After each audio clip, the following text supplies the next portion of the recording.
Last part ng 3-part series tungkol sa usapan ni Enigma at Shernan tungkol sa atheism. Again, we encourage you to watch yung unang dalawang parts, part 1 and part 2. Panoorin nyo muna kung hindi nyo pa napapanood bago kayo mag-proceed sa video ito at bago kayo mag-comment para at least hindi maligaw ang mga comments ninyo. Let's go! Ngayon ko nga lang na siguro na isa sa publiko talaga yung mga paniniwala ko sa ganun na kung bakit ako atheist. Tapos syempre kumbaga napakalalim pa talaga nun. Kung gusto talaga ng diskusyon, pwede naman. Pero karamihan ng mga diskusyon na ganyan, laging na uuwi sa away. Bida-bida yun, boss. Hindi tumatanggap ng opinion yun. Yun, 'di ba, yung kasabihan nga na yung usaping political pati religion hindi dapat sa sa bahay, 'di ba? Or hindi, sa kainan, 'di ba? Tsaka masarap lang makipagkwentuhan ng opinion sa opinion nang hindi mo na dapat kontrahin. Tulad mo, may opinion ka, may opinion ako. Hindi porket sinabi mo yan at hindi ko naman ginagawa, mali ka. Hindi, pero kasi syempre tayo magkakilala na tayo eh. Lahat ng manonood na ito, putya, hindi naman ako kilala, hindi ka rin kilala. Tapos mababash tayo ng gano'n na kahit naman bukas naman tayo sa mas sibilisadong diskusyon. Pero naniniwala ako na tumatalino na tao, boss. Hindi. Merong kukontra, pero naniniwala ako na merong kukontra dyan, nabubukas yung isip na, ire-respeto ko yung opinion niya. Meron ng ganyan. Malawak na rin yung syempre, opinion ng tao ngayon. At yun naman talaga yung di ba? Yun naman talaga yung direksyon ng karamihang sibilisasyon, mga lipunan, di ba? Mga kung papansinin niyo yung mga ibang napakayaman na bansa, marami rin sa kanila na atheist, di ba? Kumbaga, yun yung normal sa kanila. Di ba? Tapos parang sila yung natatawa sa parang, ganyan ba yung pinapaniwalaan nyo? Parang may ganun. Although, syempre, yung Amerika, pinakamayaman, religyoso pa rin yan. Maraming religyoso. So, sa South Korea, pinagkakakitaan ng Katolisismo dun. Ang daming Katoliko dun na, kumbaga, bawat street may simbahan eh. Sa China, ang China is atheist state dahil sa paniniwala nilang di ba? Yung parte ng communism nila na komunismo nila na maging atheist. Nag-iiba na lang din yun sa sa lalim ng pag-aaral mo yun nga, sa mga last few days before Christ's second coming, marami talagang lalabas sa public na mga public figure na magsasabing they don't believe in God. Pero tama, kung may pakikipag-away, hindi ang turo ng Panginoon at hindi ang tunay na follower ni Christ. Kasi si Christ ay hindi nakikipag-away nung siya ay nangangaral. Tama rin siya na may kukontra na re-respeto sa paniniwala nila at magbubukas ng isip ng marami tungkol sa masamang idudulot ng paniniwala nila at ako yun. Ang daming bawat mundo may iba't ibang Diyos. Di ba? Lalo sa yun nga yung mga Buddha. Yung mga reliyon na yun nga parang ang daming kategorya pa nun eh. Yung atin yung tinatawag sa yung mga Abrahamic religion, which is Christianity, Islam at Judaism. Yan mga yun eh. Ang tinatawag pa nga dyan is yung monotheism, iisang Diyos, di ba? Nag-evolve yun mula sa lumang pananaw na polytheistic, which is yung maraming Diyos, di ba? May Diyos ka ng may Diyos ka ng araw, may Diyos ka ng ulap, may Diyos ka ng hangin, may Diyos ka ng puno. Egypt na yan parang or mga ibang di ba? Parang maraming mga ancient na ganun, di ba? Na kahit yun nga, parang yung buong paniniwala sa Norse mythology, ganun. Parang si Thor, si God of ganito, God of ganyan. Tapos may katumbas siya sa lahat. Sa Roman, may katumbas rin sila. Yung God of Mercury, God of God of Jupiter, God of War. Tungkol sa mga iba't ibang Diyos, I will not elaborate on that. Pero you may read, i-google nyo yung mga story ni Shadrach, Meshach at Abednego at ni Daniel kung paano siya ipinatapon sa Lion's Den. Tungkol yan sa iba't ibang Diyos na ipinapasamba ng mga hari sa kanilang mga nasasakupan sa Old Testament.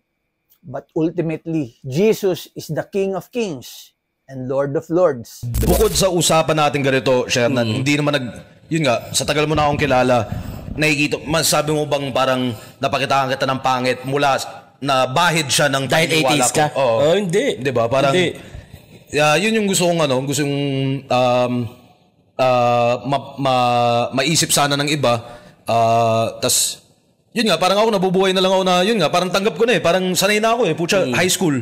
Naniniwala sila sa ganito. Tsaka ako kailangan kong tiisin. Parang kahit 80s ka, ninong ka ng anak ko. Oo. Pupunta ka ng, umatin ka ng kumbaga parang, Ito yung routine ng mundo eh. May ganito Kailangan mong pakisamahan lahat eh.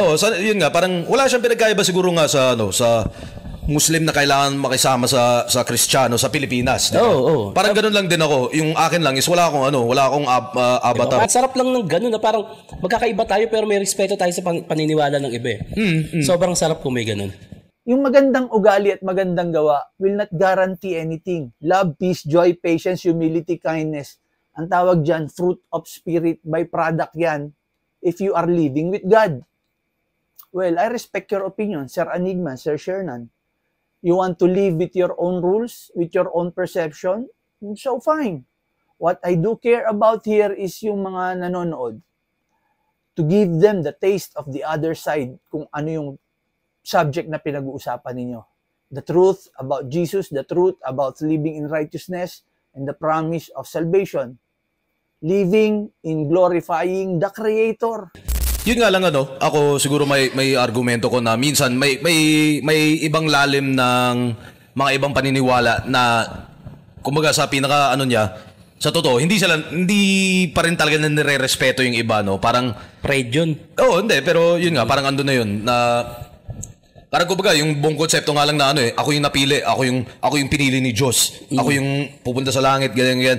So anong tingin mo sa lahat ng iba? Parang walang kwenta sila o ganun or kahit may kwenta man sila pero hindi sila kasali. Tsaka may pagkakataon pa, boss, na halimbawa yung tao na yun na sinabi niya, ako yung aakit sa taas. Bakit? Di ka ba nagkamali? Hindi ka lang nahuli. Pero gumagawa ka ng katarantaduang kalokohang hindi. Yung pagkupit ng bata ka, masama yun. Okay, kahit yung ibang minsan kuyari parang ganito parang chef, lahat ng pinupuntahan ng usapan natin, nagpipigil pa rin ako eh. May sinusubukan pa rin akong iwasan na mapuntahan, no. Pero kuyari isang halimbawa lang, kuyari yung mga yung mga super parang toxic positivity kung tawagin na yun, parang yun nila na parang plano ng Diyos, lahat to plano ng Diyos, na parang ganyan. So paano naman yung baby na pinanganak na may AIDS tapos na namatay pa siya sa lindol? Plano ni Diyos yun. Di ba parang reality check lang yun. Hindi, pero parang kapag sinabi mo kasing parang kaya ako maganda buhay ko dahil naniniwala ako kay God, tapos may blessings ako dahil sa ganito, tapos naniniwala ako sa plano niya para sa akin, may plano talaga siya at ang plano niya para sa akin ay ako maging successful. So paano naman lahat ng iba? Parang etsapuera sila, parang gano'n. Parang yun nga, paano naman yung sanggol na rape? Plano ni God yun? Ano yung plano ni God dun? Di ba parang para may matutunan ka? Sanggol ka, may matutunan ka na kailangan mong ma-rape para makarating ka sa langit dahil maintindihan mo yung kasamaan ng ganito na sila yung pupunta sa impyerno. Batang ipinanganak na may AIDS, namatay sa lindol, na rape, Enigma. Katulad ng paulit-ulit kong ine-emphasize mula pa sa part 1, that God's plans are ultimately beyond our understanding. Hindi natin maaarok ang Panginoon. Hindi kahit kailanman. Tao ka lang. Kaya nga, bata ka pa, itinuturo na ang faith in God. Full surrender, not your thought, but His. But we are given the free will, which on your part, it is being maximized. Binigyan tayo lahat ng free will to choose. Yan ang pinili nyo, ito ang pinili ko, and we respect each other. And I am also just voicing out, hindi actually opinion, but truths from the Bible. At para sa example mo, na batang nag-suffer, let this resonate sa inyo, na ang nature natin, ang nature ng mundong ito ay fallen world. Tad-tad talaga ng sufferings dito. But there is a potential that there is a greater good sa suffering ng mga batang in-example mo. There can be a source of solace or comfort for grieving families. Mahal ng Diyos ang batang yon na may AIDS at namatay sa lindol at ni-rape. Isasama niya yon sa langit at doon ang mga batang yon ay mamumuhay ng may kapayapaan at kagalakan sa piling ng Ama. At yung suffering niya dito sa lupa, there could be opportunities for growth, compassion, connection among those who witness the suffering of the child. There must be greater good for that suffering. At ako naniniwala ko sa panahon dati pwede pa yan eh. Dahil hindi pa natin alam yung yung mga bagay-bagay. So, syempre nung taong kuweba ka, nung may lindol or may may ano. Nagagalit ang taas. Oo, nagagalit, 'di ba? Parang ganoon eh. May kulog, baha. So nagagalit iimbento ka ang na taas. mag-iimbento ka ng God para tungkol doon na parang kailangan maano ko to, masuyo ko siya. Oh, hindi ba pwedeng part siya ng nature ng mundo na parang pambalanse babagyo talaga sa panahon na to. Kasi yun, parang para sa akin hindi na kailangan ng ganun, pero kung kailangan mo ng ganun, edi sige. Okay naman ang usapan nila. Actually, usapang inuman lang, usapang tropa-tropa lang na may kanya-kanyang teorya. Medyo malabo, paligoy-ligoy, walang direksyon, walang facts, walang tangible, credible reference presented coming from their creative mind. Bunga ng malikot na pag-iisip, likha ng balintataw. But we should respect their pronouncement and they should respect ours too. We respect na gusto nila ni Enigma at ni Shernan i-broadcast itong usapan nito habang sila ay nagiinom, and they should also respect yung nararamdaman natin. Yung napapanood nating at na sense nating danger na bunga ng pampublikong talakayan nila. So ultimately, ang objective natin ay for the people to come to think of it. Salamat sa mga nanood mula part 1, part 2 at dito sa part 3. To God be all the glory. Maraming salamat sa inyo. God bless us all.